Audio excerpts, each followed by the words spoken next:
نہیں ہے، بس بہت ہو گیا. یہ اعلان آج وزیر اعظم صاحب نے کر دیا ہے کہ بہت ہو گیا، انف از انف. انہوں نے آج کابینہ میں سے گفتگو کی اور کہا کہ دہشت گرد اور انہیں سہولت فراہم کرنے والے برابر مجرم ہیں جن کی حمایت سے ہمارے شہداء کی قربانیاں ضائع ہو رہی ہیں.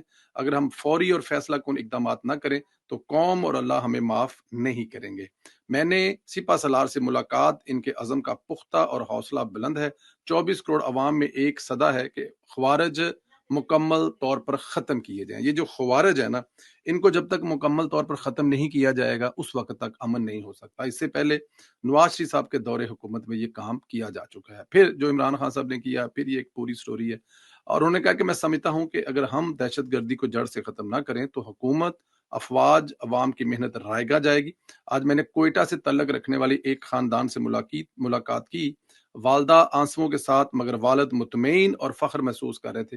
ان کا بیٹا وطن کے لیے شہید ہوا ہے. اب وقت آ گیا ہے کہ وزرائے اعلیٰ وزراء اور اعلیٰ افسر اس کا مزید انتظار کیے بغیر قدم اٹھائیں، کیونکہ پورا وطن کراچی سے پشاور تک اس معاملے پر متحد ہے. یہ افسوسناک حقیقت کہ دہشت گردوں کو بعض حلقوں سے تحفظ اور حمایت ملتی ہے، وہی دوست نما عناصر جو خوارج کو طاقت دیتے ہیں اور ان کی ہمت افزائی کرتے ہیں، بلاخر اپنے